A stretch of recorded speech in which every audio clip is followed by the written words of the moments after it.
నాగమణి ఉంటే నక్ష దొరికింది మొదలు నాకే. నా కొడుకు చేసిన తప్పు వల్ల ఆ నక్ష త్రయంబకుడి వశమైంది. ఆ త్రయంబక నాగమణిని విజయ్ చేతికి దక్కేలా చేశాడు. ఇప్పుడు విజయ్ నుండి ఆ నాగమణిని నా చేతికి దక్కించుకునే సమయం వచ్చింది. దానికి నువ్వు వడ్డొస్తున్నావు. హే, ఎవరు నువ్వు? ఎవరు? ఎవరు? నేను శివాని. అసాధ్యం. నువ్వు శివానివి కాదు. అవును, నేనే శివానిని. నేనే నాగిని. హే, నా ఓపికని పరీక్షించాలని చూడకు. నా మనవణ్ణి పెళ్లి చేసుకుంటుంది కదా, తనే నిజమైన నాగిని. మీ మనవడా? అవును, నా మనవడు విక్రమ్. నా మనవడు. మీ మనవడు త్రివిక్రమ? ఏయ్, ఎవ్వరికీ తెలియని సత్యం ఈరోజు చెప్తాను విను. నేను వేరే ఎవరో కాదు, నందీశుడి సొంత తల్లిని.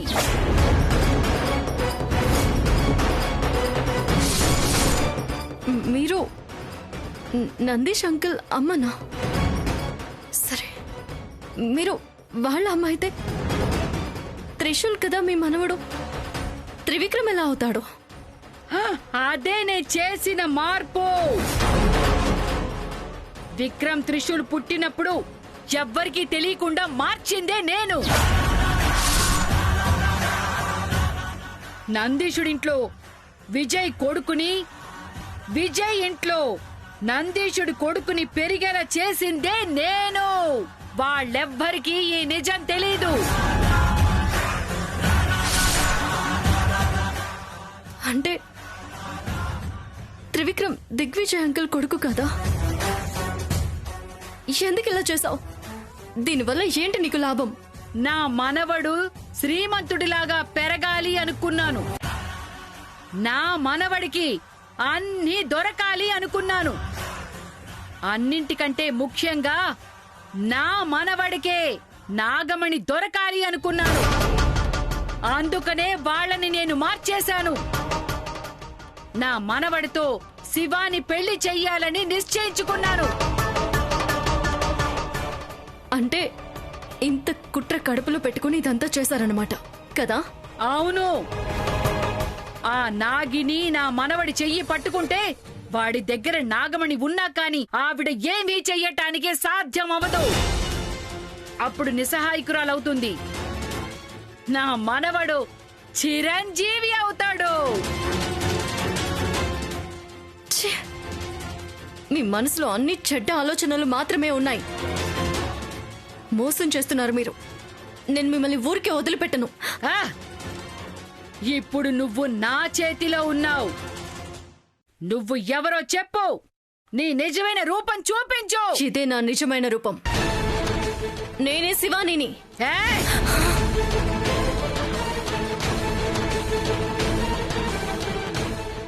మంచి మాటలతో చెప్తే అస్సలు వినవు కదా నువ్వు. నా మంత్రశక్తిని ఉపయోగించి నీ నిజమైన రూపాన్ని కనిపెడతాను. నిజ రూపాన్ని కనుక్కుంటాను. ఓం బ్రాం హం భీం హత్ స్వాహా. ఓం భీం హత్ స్వాహా.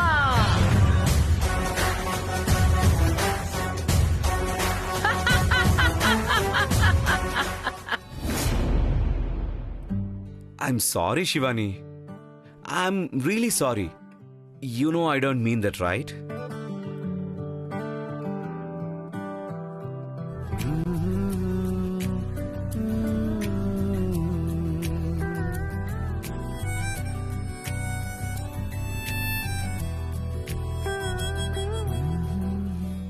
I'm sorry, Shivani.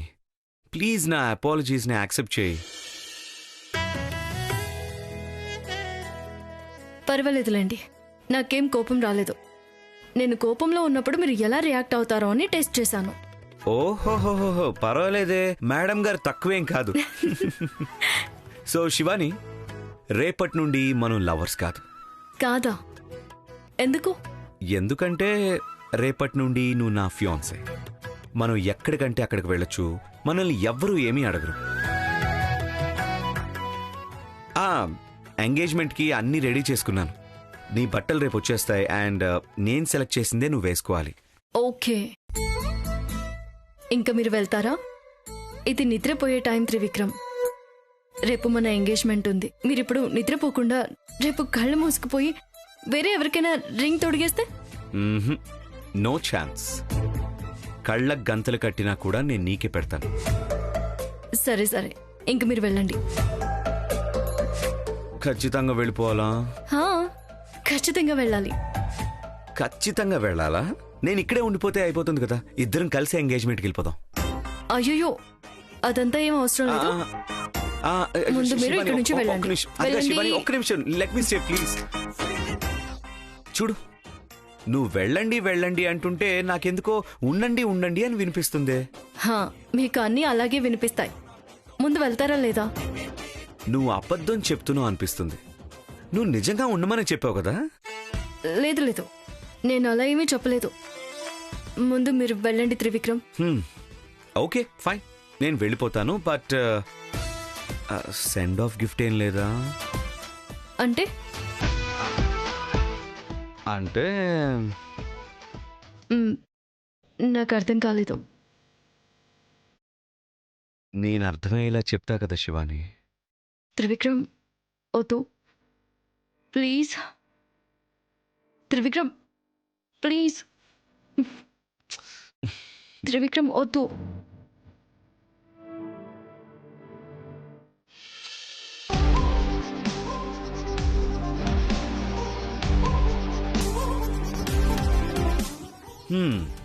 ఎలాగో నాకు కావాల్సింది దొరికేసింది. So I will see you Shivani. Good night.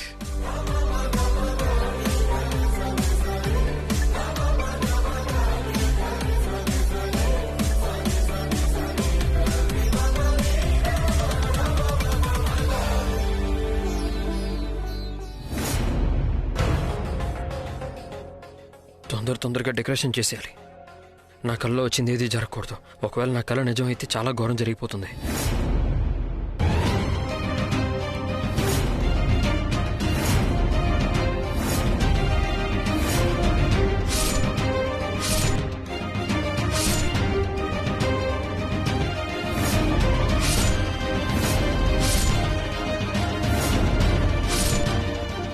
అయ్యయ్యో, ఎవరు డెకరేషన్ చేసింది? సేమ్ నా కల్లో వచ్చినట్టు డెకరేట్ చేశారు.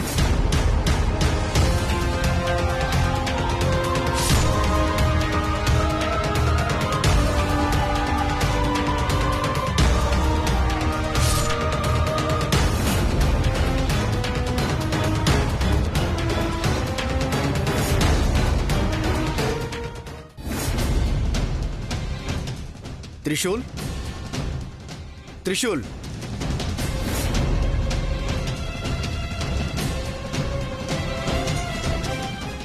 నాన్న, లోపల ఎంగేజ్మెంట్కి రెడీ చేస్తున్నారు. లోపలికి వచ్చి ఏదైనా పని చేయకుండా ఇక్కడేం చేస్తున్నావురా? నాన్న, ఎందుకురా అలా ఉన్నావు? చెన్నయ్య గారు ఎంగేజ్మెంట్ అంటే ఎంత సంతోషంగా ఉండాలి నువ్వు. నీ మొహంలో అదేదీ కనిపించడం లేదు కదరా. ఎందుకురా ఇంత డల్గా ఉన్నావు? చెన్నయ్య గారు ఎంగేజ్మెంట్ అంటే నువ్వు సంతోషంగా ఉండాలి. నీ మొహంలో అదేదీ కనిపించడం లేదు కదరా. ఇందులో బాధపడాల్సిందే ఉందిరా. ఎవరో ఒకరు డెకరేషన్ చేయాలి కదా, చేశారు. నాన్న, నాన్న, మనం ఇదంతా ముందే మాట్లాడుకున్నావా నాన్న? ముందే జరిగిందా? ఎందుకురా ఏదేదో మాట్లాడుతున్నావు? నువ్వెందుకు ఇలా ఉన్నావు నాకు తెలుసు. నీకు చెప్పకుండా డెకరేషన్ చేశారనే కదా, అందులో బాధపడాల్సిందే ఉంది. ఎవరో ఒకరు డెకరేషన్ చేయాలి కదా, చేశారు. నువ్వు అనుకున్నట్టే చేశారు కదా, మళ్ళీ ఇంకేంటి? నాన్న అప్పుడు కూడా ఇదే విధంగా మాట్లాడాడు, ఇప్పుడు కూడా అంతే. అంటే లోపలికి పద. నాన్న, నిజం చెప్పు, ఇదంతా ముందే జరిగింది కదా? నీకు గుర్తు